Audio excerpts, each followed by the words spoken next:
ತರಳುಬಾಳು ಹುಣ್ಣಿಮೆ ಮಹೋತ್ಸವ 2020 ವೇದಿಕೆಯ ಮೇಲಿರುವ ಎಲ್ಲ ಶರಣ ಶರಣೀಯರೇ, ವೇದಿಕೆಯ ಮುಂಭಾಗದಲ್ಲಿರುವ ಎಲ್ಲ ಬಸವಾದಿ ಪ್ರಮುಖ ಶರಣ ಶರಣೀಯರೇ, ಇಂದು ತರಳುಬಾಳು ಹುಣ್ಣಿಮೆ ಮಹೋತ್ಸವದ ದಿವ್ಯ ಸಾನ್ನಿಧ್ಯವನ್ನು ವಹಿಸಿರುವ ಶ್ರೀ ತರಳುಬಾಳು ಜಗದ್ಗುರು ಶ್ರೀ 1008 ಡಾಕ್ಟರ್ ಶಿವಮೂರ್ತಿ ಶಿವಾಚಾರ್ಯ ಮಹಾಸ್ವಾಮಿಗಳವರ ಪಾದಾರವಿಂದಗಳಲ್ಲಿ ಪೊಡಮಿಟ್ಟು, ಅದೇ ರೀತಿ ಆದಿಚುಂಚನಗಿರಿ ಮಠದ ಶ್ರೀ ನಿರ್ಮಲಾನಂದ ಸ್ವಾಮಿಗಳ ಪಾದಾರವಿಂದಗಳಿಗೆ ಪೊಡಮಿಟ್ಟು, ಅದೇ ರೀತಿ ಡಾಕ್ಟರ್ ಶಿವಾನಂದ ಶಿವಾಚಾರ್ಯ ಮಹಾಸ್ವಾಮಿಗಳ ಪಾದವನ್ನು ಪೊಡಮಿಟ್ಟು ಎಲ್ಲ ಶರಣ ಶರಣೀಯರೇ,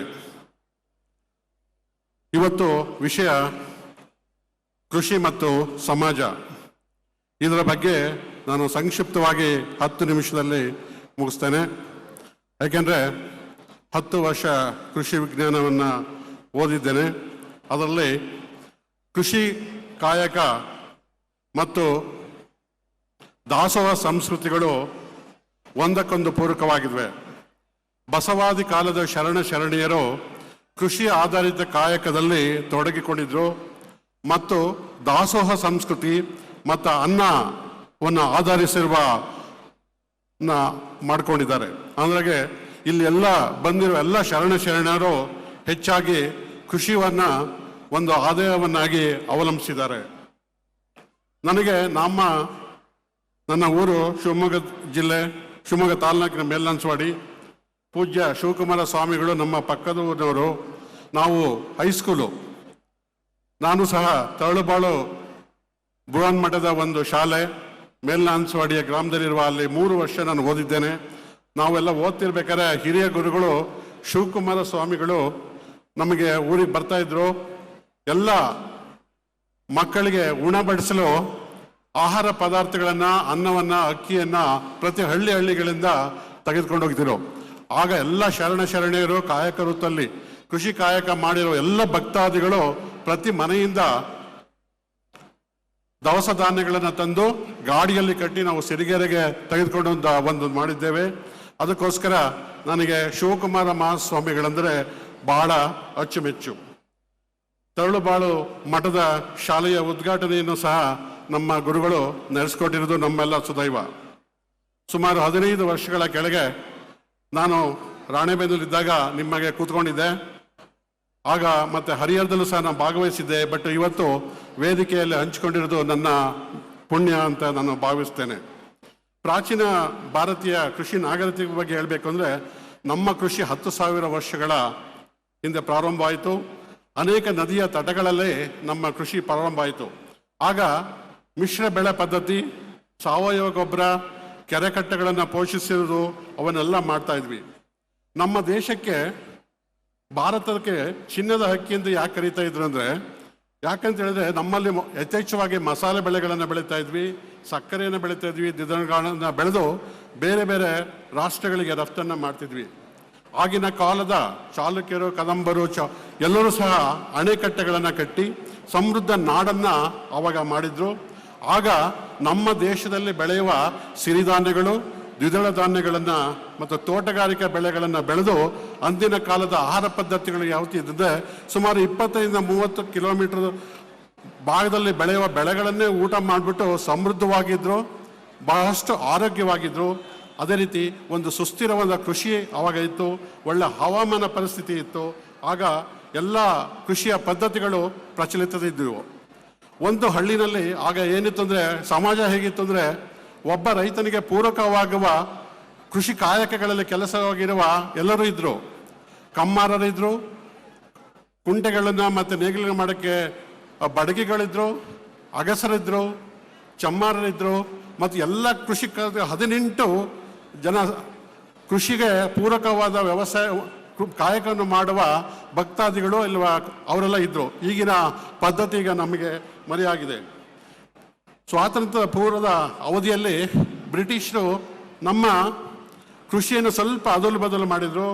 ಅವರು ಜಾಸ್ತಿ ವಾಣಿಜ್ಯ ಬೆಳೆಗಳಿಗೆ ಪ್ರೋತ್ಸಾಹ ಕೊಟ್ಟರು. ಹತ್ತಿ ಮತ್ತು ಕಬ್ಬು ಎಲ್ಲ ನಮಗೆ ಬಂತು. ಮತ್ತು ಕಂದಾಯ ವ್ಯವಸ್ಥೆಯನ್ನು ನಾವು ತೊಗೊಂಬಂದರು. ಆಗಾಗ ನಾವು ಕ್ಷಾಮಗಳನ್ನು, ಅಂದರೆ ಬಂಗಾಳದ ಗ್ರೇಟ್ ಫ್ಯಾಮಿನ್ ಅಂತ ಹೇಳ್ತೀವಿ, ಅವನ್ನೆಲ್ಲ ನಾವು ಎದುರಿಸಬೇಕಾಯಿತು. ನಂತರ ಭಾರತಕ್ಕೆ ಸ್ವಲ್ಪ ಆಹಾರದ ಕೊರತೆ ಉಂಟಾಯಿತು. ಆದರೂ ಸಹ ರೈತರು ಕಷ್ಟಪಟ್ಟು ಕೆಲಸ ಮಾಡಿದ್ರು ಸಹ ಅವರಿಗೆ ಪ್ರತಿಫಲ ಸಿಗದೆ ಆಹಾರ ಕೊರತೆಯನ್ನು ನಾವು ಅನುಭವಿಸಿದ್ವಿ. ನಂತರ ಸ್ವಾತಂತ್ರ್ಯ ನಂತರ ನಮಗೆ ಎಲ್ಲರಿಗೂ ಆಹಾರ ಕೊಡಬೇಕನ್ನುವ ಒಂದು ನಿಲುವನ್ನು ತೆಗೆದುಕೊಂಡಾಗ ಹೊರ ರಾಷ್ಟ್ರಗಳಿಂದ ನಾವು ಗೋಧಿಯನ್ನು ಆಮದು ಮಾಡ್ಕೊಳ್ತಾ ಇದ್ವಿ, ಭತ್ತವನ್ನು ಆಮದುಗಳು ಮಾಡ್ತಿದ್ವಿ. ಆಮೇಲೆ ಆಹಾರ ಭದ್ರತೆಗೆ ಅನೇಕ ಕಾರ್ಯಕ್ರಮಗಳ ನಿಟ್ಟಿನಲ್ಲಿ ನಮ್ಮ ಕೃಷಿ ವಿಶ್ವವಿದ್ಯಾಲಯಗಳು ಅನೇಕ ಮಹತ್ತರ ಪಾತ್ರವನ್ನು ವಹಿಸಿದ್ವು. ನಾವೆಲ್ಲ ಹಸಿರು ಕ್ರಾಂತಿಯ ನಮ್ಮ ನಾರ್ಮನ್ ಬೋರ್ಲಾಗ್ ಅವರು, ಡಾಕ್ಟರ್ ಸ್ವಾಮಿನಾಥನ್ ಅವರು ನಮ್ಮ ದೇಶದ ಹಸಿವೆ ನೀಗ್ತು. ಪ್ರತಿಯೊಬ್ಬರಿಗೂ ಸಹ ಆಹಾರವನ್ನು ಕೊಡುವಂಥ ಶಕ್ತಿ ನಮಗಾಯಿತು. ಯಾಕೆ ಅಂತ ಹೇಳಿದ್ರೆ ಹೊಸ ಬೀಜಗಳು, ರಾಸಾಯನಿಕಗಳು ಮತ್ತು ಸುಧಾರಿತ ಬೇಸಾಯಗಳ ಮೂಲಕ ಇವತ್ತು ನಾವು ಸಮೃದ್ಧ ರಾಷ್ಟ್ರವಾಗಿ ನಿರ್ಮಾಣವಾಗಿದೆ. ಇಲ್ಲೇ ಈಗ ಏನಾಗಿದೆ ಅಂದರೆ ಸಾಂಪ್ರದಾಯಿಕ ಕೃಷಿಯನ್ನು ಸ್ವಲ್ಪ ನಾವು ಬಿಟ್ಟಿದ್ದೇವೆ, ಕೈಗಾರಿಕೆಗೆ ನಾವು ಸ್ವಲ್ಪ ಒಲವನ್ನು ಕೊಟ್ಟಿದ್ದೇವೆ. ಅದೇ ರೀತಿ ನಾವು ಹೆಚ್ಚಾಗಿ ಬೆಳೆದ ಬೆಳೆಗಳಿಗೆ ನಾವು ಬೇರೆ ಬೆಳೆಗಳಿಗಿಂತ MSPಯನ್ನು ನಾವು ಆಧಾರವಿಟ್ಕೊಂಡು ಅದರ ಮೇಲೆ ಅವಲಂಬನವಾಗಿದ್ದೇವೆ. ಈಗ ನಮ್ಮ ಭಾರತ ಕೃಷಿಯಲ್ಲಿ ಸ್ವಾವಲಂಬಿಯಾಗಿದೆ.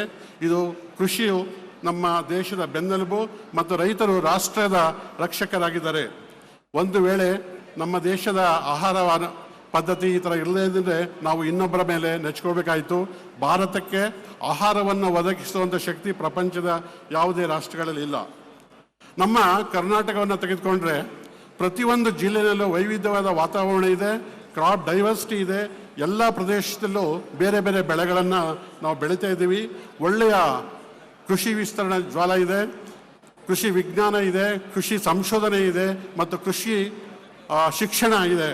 ಆ ದೃಷ್ಟಿಯಿಂದ ಬಟ್ ಈಗ ಏನಾಗಿದೆ ಅಂದರೆ ನಗರೀಕರಣದಿಂದ ಆಧುನಿಕರಣದಲ್ಲಿ ನಮ್ಮ ಸಮಾಜದ ಆಹಾರ ಪದ್ಧತಿ ಸ್ವಲ್ಪ ಬದಲಾಗ್ತಿದೆ.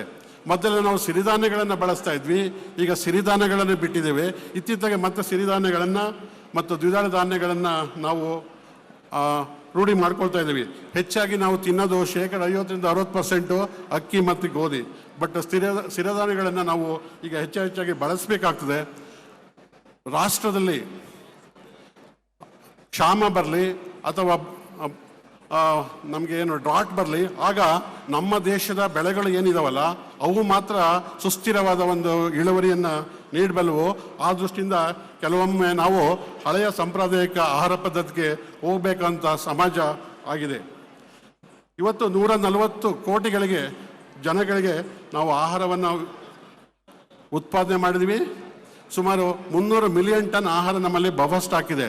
ನಮ್ಮ ದೇಶಕ್ಕೆ ಆಹಾರ ಕೊರತೆ ಆದರೂ ನಮಗೆ ನಮ್ಮ ಬಫರ್ ಸ್ಟಾಕಲ್ಲಿರೋದ್ರಿಂದ 2 ವರ್ಷ ನಾವು ಬೆಳೆದೇ ಇದ್ದರೂ ಅಷ್ಟೊಂದು ಸ್ವಾವಲಂಬಿಗಳಾಗಿ ಆಗಿದ್ದೇವೆ. ಬಟ್ ಆಹಾರ ಭದ್ರತೆ ಮತ್ತು ಈಗ ಪೌಷ್ಟಿಕ ಭದ್ರತೆ ಬಗ್ಗೆ ನಾವು ಹೆಚ್ಚಿನ ಒಂದು ವಿಚಾರವನ್ನು ಇಟ್ಕೊಂಡಿದ್ದೇವೆ. ಬಟ್ ಗ್ರಾಮೀಣ ಉದ್ಯೋಗಗಳನ್ನು ನಾವು ಪ್ರಚುರಪಡಿಸಬೇಕಾಗ್ತದೆ. ನಮ್ಮ ಮುಂದೆ ಬಹಳಷ್ಟು ಸವಾಲುಗಳಿದ್ದಾವೆ. ಇವತ್ತು ಬರೀ ಉತ್ಪಾದನೆ ಒಂದೇ ನಮ್ಮ ಸಾಧನೆ ಅಲ್ಲ. ನಾವು ಉತ್ಪಾದನೆಯಲ್ಲಿ ಭಾಳ ಮೇಲೋಗಿದ್ದೇವೆ, ಆದರೆ ರೈತರ ಆದಾಯ ಅಷ್ಟೊಂದು ಇಲ್ಲ. ಆ ದೃಷ್ಟಿಯಿಂದ ರೈತರ ಆದಾಯವನ್ನು ದ್ವಿಗುಣ ಮಾಡಬೇಕು. ಸಮಾಜವನ್ನು ಸುಭದ್ರವಾಗಿ ನಡೆಸ್ಕೊಡ್ಬೇಕಾದ್ರೆ ಇಲ್ಲಿ ರೈತರು ವ್ಯಾಪಾರಿಗಳಾಗಬೇಕು. ನಾವೆಲ್ಲ 25 ವರ್ಷ ಟ್ರೈನಿಂಗ್ ಏನು ಕೊಟ್ವಿ, ಜಾಸ್ತಿ ಬೆಳೀರಿ ಕೊಟ್ವಿ, ಆದರೆ ಬೆಳೆದ್ರು, ಆದರೆ ಅವರಿಗೆ ಬೆಲೆ ಸಿಗಲಿಲ್ಲ. ಆ ದೃಷ್ಟಿಯಿಂದ FPOಗಳು, ಮಹಿಳಾ ಸಹಕಾರಿ ಸಂಘಗಳು ಮುಂದೆ ಉತ್ತಮ ರೈತರನ್ನು ನಾವು ತಯಾರು ಮಾಡುವುದೇ ನಮ್ಮ ವಿಶ್ವವಿದ್ಯಾಲಯಗಳ ಕರ್ತವ್ಯ. ಅದಕ್ಕೋಸ್ಕರ ನಾವು ಸಂಸ್ಕರಣೆ ಮತ್ತು ಸ್ವಾವಲಂಬಿಗಳಾಗಿ ನಾವು ಮಾಡಬೇಕಾಗ್ತದೆ. ಇತ್ತೀಚೆಗೆ ನಾವು ಕೆಲವರು ಹೇಳ್ತಾರೆ ನ್ಯಾಚುರಲ್ ಫಾರ್ಮಿಂಗ್ ಮಾಡಬೇಕು, ಸಾವಯವ ಕೃಷಿಯನ್ನು ಮಾಡಬೇಕು ಅಂತ ಹೇಳ್ತೀವಿ. ಎಲ್ಲವನ್ನು ಮಾಡ್ಬೋದು ಆದರೆ ನಮಗೆ ಸ್ವಾವಲಂಬಿಯಾಗಿ ಆಹಾರ ಪದ್ಧತಿಯನ್ನು ರೂಢಿಸ್ಕೊಳ್ಬೇಕಾಗಿದೆ. ಒಂದು ನಿವೇದನೆ ನಿಮ್ಮಲ್ಲೆಲ್ಲ, ನಮ್ಮ ದೇಶದಲ್ಲಿ 30% ಆಹಾರವನ್ನು ನಾವು ವೇಸ್ಟ್ ಮಾಡ್ತಾ ಇದ್ದೀವಿ. ಇದು ಹೆಚ್ಚಾಗಿ ಮದುವೆ ಮನೆಗಳಲ್ಲಿ 50%ಗಿಂತ ಹೆಚ್ಚಾಗಿ ವೇಸ್ಟ್ ಆಗ್ತದೆ. ಒಂದು ವರ್ಷಕ್ಕೆ 120 ಕ್ರೋರ್ಸ್ ಅಂದರೆ 120 ಕೋಟಿಗಳಷ್ಟು ಆಹಾರ ನಮ್ಮ ದೇಶದಲ್ಲಿ ವೇಸ್ಟ್ ಆಗ್ತದೆ. ಅದನ್ನು ತಡೆಗಟ್ಟಲಿಕ್ಕೆ ಪ್ರತಿಯೊಬ್ಬರು ಸಹ ನಿಮ್ಮ ಕಟ್ಟ ಕಡೆ ಅನ್ನವನ್ನು ಸಹ ನಾವು ಇವತ್ತು ತಿನ್ನಬೇಕಾಗಿದೆ. ಅದನ್ನು ನಮ್ಮ ಮಕ್ಕಳಿಗೆ ಬೋಧನೆ ಮಾಡಬೇಕಾಗಿದೆ.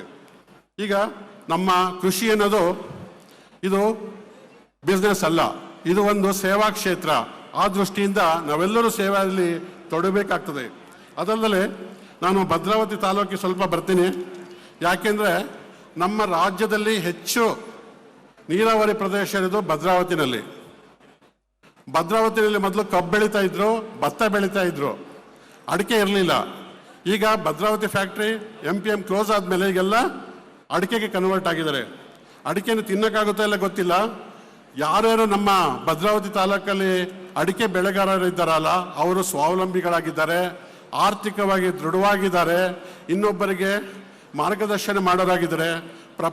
ನಮ್ಮ ರಾಷ್ಟ್ರದಲ್ಲಿ ಯಾರಾದರೂ ರೈತರು ಆರ್ಥಿಕವಾಗಿ ಸಬಲರಾಗಿದ್ದಾರೆ ಅಂದರೆ ಅವರು ನಮ್ಮ ಅಡಿಕೆ ಬೆಳೆಗಾರರು.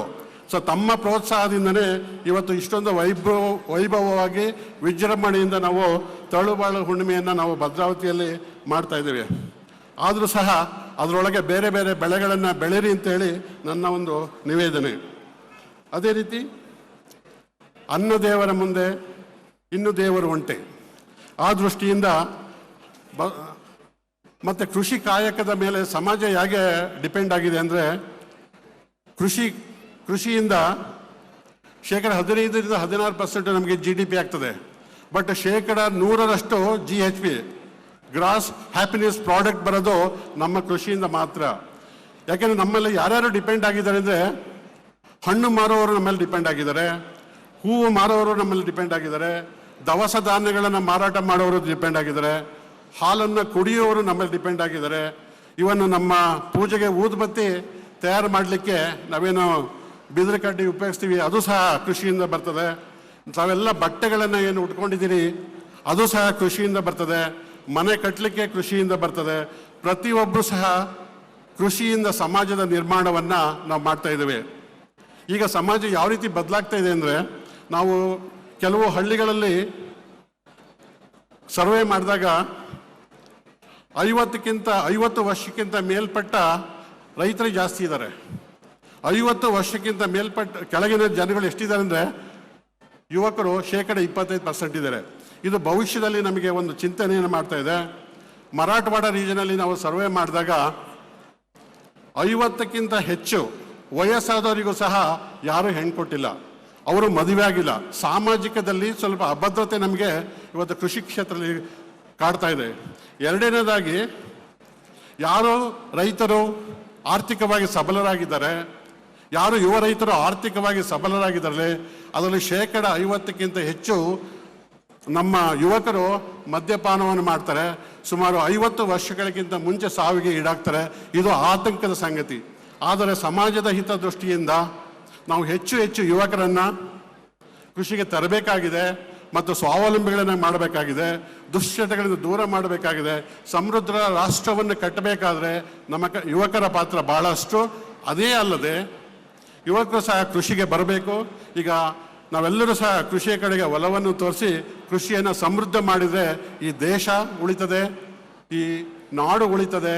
ನಮ್ಮ ಎಲ್ಲ ಜನಗಳಿಗೆ ನಾವು ಆಹಾರ ಭದ್ರತೆ ಮತ್ತು ಪೌಷ್ಟಿಕದ ಭದ್ರತೆಯನ್ನು ಕೊಡುವಂತಾಗಲಿ ಅಂತ ಹಾರೈಸಿ, ತಳುಬಾಣುವೆ ಹುಣ್ಣಿಮೆ ಮಹೋತ್ಸವಕ್ಕೆ ನನ್ನ ಕರೆದು 10 ನಿಮಿಷಗಳಲ್ಲಿ ನನ್ನ ಮಾತುಗಳನ್ನು ಆಡಲಿಕ್ಕೆ ಅವಕಾಶ ಮಾಡಿದ ಡಾಕ್ಟರ್ ಶಿವಮೂರ್ತಿ ಶಿವಾಚಾರ್ಯ ಮಹಾಸ್ವಾಮಿಗಳ ಪಾದಾರ ವಂದನೆಗಳಿಗೆ ಮತ್ತೊಮ್ಮೆ ನಮಸ್ಕರಿಸುತ್ತಾ ನನ್ನ ಮಾತುಗಳನ್ನು ಮುಗಿಸ್ತೇನೆ. ಎಲ್ಲರಿಗೂ ಧನ್ಯವಾದಗಳು.